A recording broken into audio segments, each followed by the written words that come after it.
I'm Dr. Nathaniel Chin, and you're listening to Dementia Matters, a podcast about Alzheimer's disease.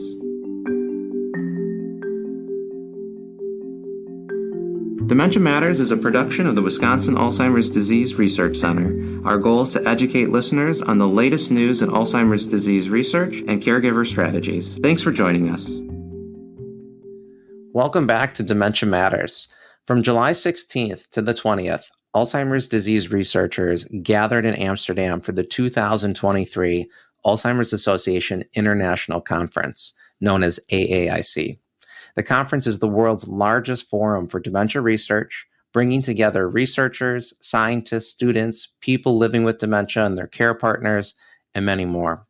Returning to the podcast to talk about this year's conference and its highlights is Dr. Percy Griffin, Director of Scientific Engagement at the Alzheimer's Association. He holds his doctorate in molecular cell biology and previously worked on protein degradation and neuroimmunology in Alzheimer's disease and Parkinson's disease. Dr. Griffin gave a wonderful summary of AAIC 2022 on August 10th, 22, which you can listen to after this one. Percy, welcome back to Dementia Matters. Thanks for having me back, Nate. It's glad to be back. I'm excited to have this conversation. We had a good time last year, and I'm assuming the same for today. Let me start with what made the Alzheimer's Association decide on the city of Amsterdam as a destination for this year's conference? And in that answer, were you able to see any of the sightseeing there as well? Yeah, so actually, this was our third try to get to Amsterdam. So we were trying to get to Amsterdam early on, and then the pandemic happened. And then when I wanted to go after, things kind of eased up a little bit, but that didn't work out. So third time's the charm, as they say. As you said, Nate, in your introduction, the Alzheimer's Association International Conference is a global conference, and a global conference requires a global presence to get global perspectives. Alzheimer's is a truly global problem, and to combat it, we need these global perspectives. So we try to have our conference in different places. So we have them in the U.S. for a couple of years, and then we go somewhere else. And this year we finally made it to Amsterdam, and wow, what a fantastic city to see. The food was amazing, a little bit spicier than I had expected. We took a canal ride. I got to see the city. The architecture was quite fascinating. You get to see a mix of old buildings and new buildings with very interesting architectural structures. That was super cool.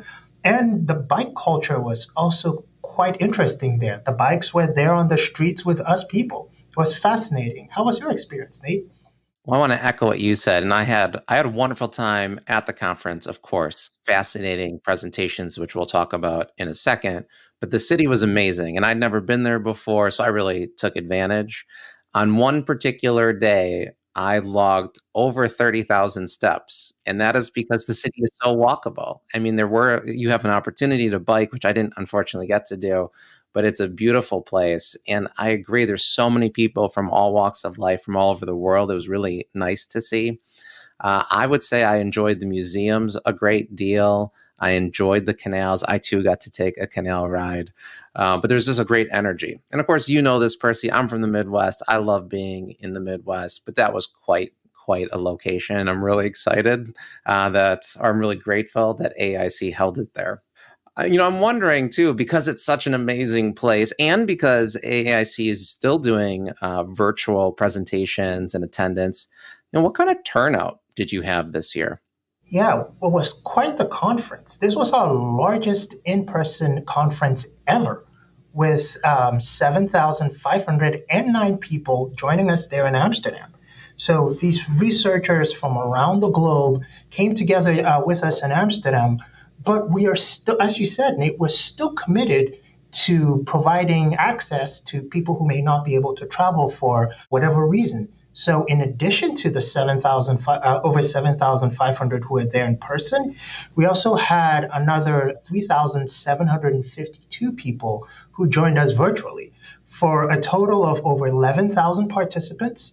And we had, as I said, it is a global conference, and we had participants from 104 countries, 59% of which were female, 35% were under the age of 35. So these earlier career researchers who may not have had the chance to travel in the past few years because of the pandemic, and also 16% were from low and middle income countries. And there was a breadth of scientific content that was presented at the conference. We had more than 5,500 submitted abstracts, which led to over 600 podium presentations and over 3,400 poster presentations. It was rich in scientific content. And I could tell, and I would say it's overwhelming with how much is there and the great discussion, the great presentations that are there. It's truly a place to network and learn. And I know that through some of the great work of Sarah Walter, that there are actual people living with this disease or living with symptoms that were able to attend, that were able to see the great work that scientists are conducting. And so it really is this ideal spot or ideal conference for everyone to be able to learn and see something. And I would say the posters, I'm not so shocked by the number that you said. I was getting dizzy how often I was walking around looking at the posters. Which kind of leads to my next question, though. It is overwhelming. And so what would you say are some of the key themes, though, that this year really produced? Yeah, so we had a lot of abstracts that were submitted on biomarkers. Biomarkers are very, very hot these days. We know that early detection and accurate diagnosis are critical to make sure that people can benefit from emerging treatments, and we'll talk about that later on. And so we need to have the appropriate tools to enable that early detection and accurate diagnosis, but also to enable the use of these biomarkers to ensure that people have a response or having a response to the different therapies that are coming out, or even lifestyle intervention changes. So the abstracts reflected that, but we also saw kind of a resurgence in the basic science and pathogenesis abstracts. A lot of work is surrounding, amyloid and tau, but there's several aspects that change in the body when someone has Alzheimer's or related dementia. And we need to understand all of those biological changes that happen. So it's great to see that things are being studied from, the molecular level all the way to the organismal level in the earlier stages of the disease. And half of the abstracts in the conference were looking at the combination of inflammation in the brain, also the factors that lead to the death of the brain cells themselves, as well as tau. And it's interesting to see how these themes have grown over the years, because back when I was a young whippersnapper back in grad school, people did not believe that inflammation even happened in the brain. And now it's accepted as dogma. So it's cool to see the growth of the field in that way. And for those that haven't attended virtually or in person AAIC, one of the things that I've appreciated is this idea of pathways. And so, Percy, you're speaking to the molecular level, there's the clinical research, there's the biomarker aspect, there's clinical trials. There's also a care pathway, or there's a care series. And so for those clinicians that are interested, and I think that really allows for those key themes to emerge, but also just for people to get a sense of the different angles at which the community is approaching Alzheimer's disease. And so I completely agree. And there are so many key themes there, and I'm glad, Percy, you're able to summarize that. My next question might be a little bit harder, which is what were some of these emerging topics that came up and maybe you weren't prepared for, or that you thought was the writing was on the wall? And just as an example, last year when we spoke, there were some very interesting things about ultra-processed foods, the impact of racism on cognition, and these biomarkers of Alzheimer's. COVID-19 came up, and even preeclampsia. So it's very wide open. Did you see any of these more novel or emerging topics this year? Yeah, so one of the first ones that was kind of interesting to me, and as you said in the introduction, I was trained as a molecular biologist, so this one piqued my interest, was the use of CRISPR technology for Alzheimer's disease. Now, for the listeners at home, CRISPR is Nobel Prize winning technology. I think it won in 2020. And they're kind of like molecular scissors that allow you to precisely edit the DNA to affect different diseases. And it's been applied in rare disease. And now these ideas are being tested in Alzheimer's disease as well. So it's pretty great to see. We also had, for the first time ever, county level prevalence on Alzheimer's dementia. So this validated something that we've said in our facts and figures report for several years of the disproportionate effect of Alzheimer's and other dementia on underrepresented populations.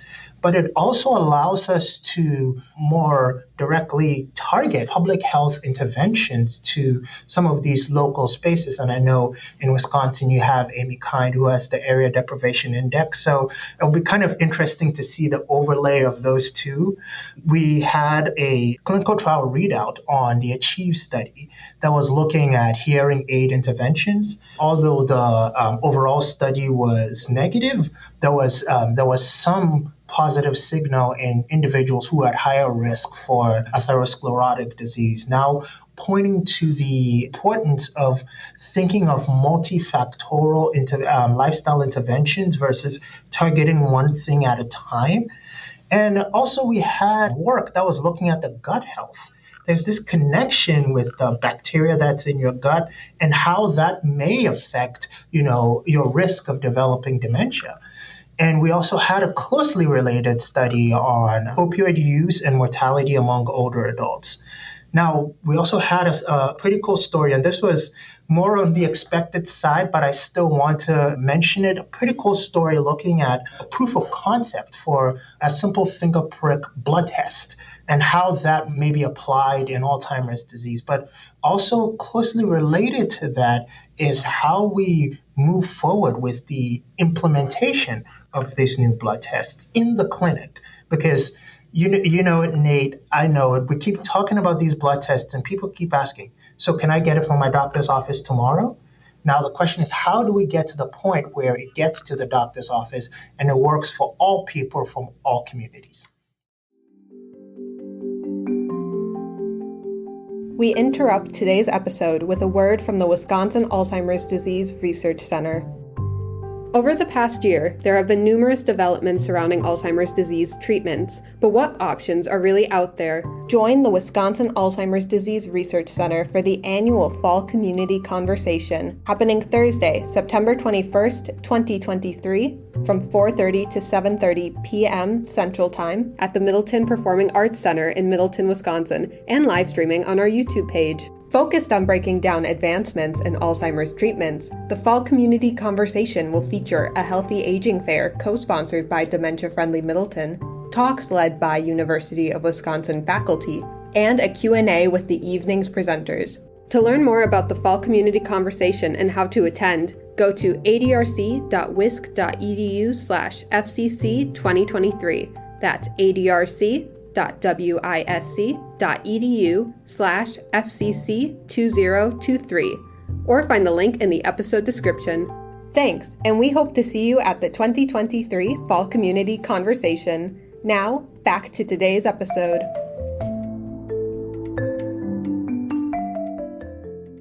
Percy, you did a great job of providing some of those key highlights from the conference. I would like for you now to tell me about one or two presentations that you were not anticipating attending or were really surprised by the findings, something that just struck you as your own independent scientist.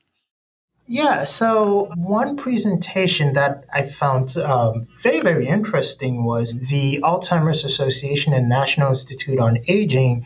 They had a presentation on the revised criteria for Alzheimer's. And, it's criteria on the biological underpinnings of the disease and how we define the disease. And that was such a fascinating conversation because this work group was convened by the Alzheimer's Association and consists of thought leaders from around the world. And how we're thinking about the disease is to ensure that the disease is defined biologically and not symptomatically. Now, this is important because, during that presentation, one thing that Dr. Cliff Jack, who leads the work group, said that really resonated with me is that, someone has diabetes when they have, the changes to their blood sugar levels and whatnot. They don't have diabetes when they get to the point of renal failure and all of the symptoms. So why should we think about Alzheimer's differently? And that was such an important thing to hear, is that the disease is the biology and not the symptoms. And that really resonated with me. And it's something that I kept in my back pocket and have taken with me after the conference until today. I'm laughing as you're talking about this, not because your answer isn't wonderful, Percy, but because this has been a point of discussion ever since that presentation. And it certainly has raised a lot of eyebrows and led to great discussion on what is Alzheimer's disease, how do we define it, what do we do with what we're learning. And I think that presentation really has stimulated a great debate in the field. And I know they have asked for people's commentary. For those that are listening, there's a website that you can go to and offer your thoughts. I know that as a geriatrician, the American Geriatric Society has released their own comments. And we'll have a separate episode on that alone, Percy, because of how critical it is. And I do appreciate everything you've said. And I think, biology really matters. I would counter that we care about biology in the context of caring about people and symptoms. And so It always has to be about the person. And I think that's what we're getting to. And I think we're getting closer to that unity. But I, too, was fascinated by that discussion. And it was a great opportunity for people to come together and debate and truly debate what we are going to do.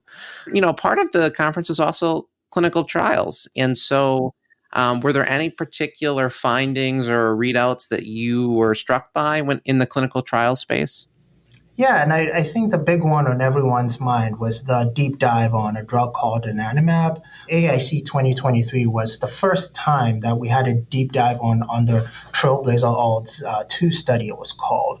Now, about half of the participants met the threshold to stop taking donanemab at 12 months. Now, this is an important piece because people always ask the question, with these emerging treatments that target amyloid in the brain, when will they stop taking these treatments? Now, it was such a pivotal moment for the field, but also something that cannot be overstated was the importance of the results on early detection and accurate diagnosis. Because in that presentation, they kind of separated the groups by people with low to medium tau, and tau is associated with death of the brain cells, or the higher levels of tau. And they found that the people who had the low to medium tau had a greater benefit from treatment. Again, pointing to we've said it for a long time that early detection and accurate diagnosis are important, but this was clear evidence that points to the need for early detection and accurate diagnosis. But of course, we're not going to be taking our foot off the gas there, not even close, because in the future, treatment for Alzheimer's will likely be similar to what is done for other chronic diseases. We are going to be targeting these several different aspects of biology that I talked about earlier in our interview that is being studied with all those abstracts in basic science and pathogenesis, and we're going to be, treating them in a precision medicine way. If you don't have these changes, you should not be taking medications for these changes. But I want to target inflammation and metabolic changes, and even the changes to the blood vessels around the brain to make sure that people get the most benefit from these treatments. That was incredibly exciting to see those results. And you're absolutely right. We are really we're moving towards precision medicine and understanding all the complexities of Alzheimer's disease and all thinking changes. So I agree with you, Percy. And really, to end our talk today, I'd like to hear from you based on this year's group of presentations. Where do you think the field is moving in the next year? What do you think AAIC 2024 is going to look like? I just want to say that going back to AAIC 2023 for a second, I think the future is very hopeful for the field, right? With some of these therapies that target the underlying biology of the disease, there are options for people living with early Alzheimer's disease. But we need options across the continuum of the disease, not just in the early stages. So we have efforts for early detection and accurate diagnosis, but we need therapies that are targeting the underlying biology of the disease for the later stages. But also, as you importantly pointed, Nate, we also need therapies that target some of these symptoms. These changes to sleep, changes to anxiety and depression, all of those are also important.